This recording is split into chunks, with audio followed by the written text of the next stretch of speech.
Во присуство на голем број љубители на карикатурата и хуморот беше отворена изложба на карикатури на познатиот афирмиран сликар Никола Ангелковски, кој што е познат и признат карикатурист и член на македонската афористичка репрезентација.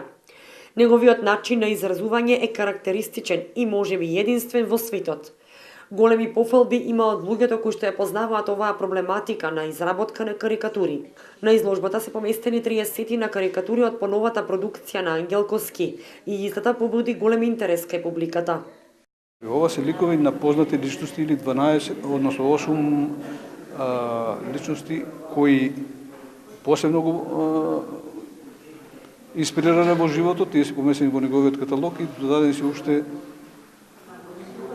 16 други, така што имаме карикатури од разноразни личности, од разноразни области, имаме политичари, имаме глумци, музичари и така натаму.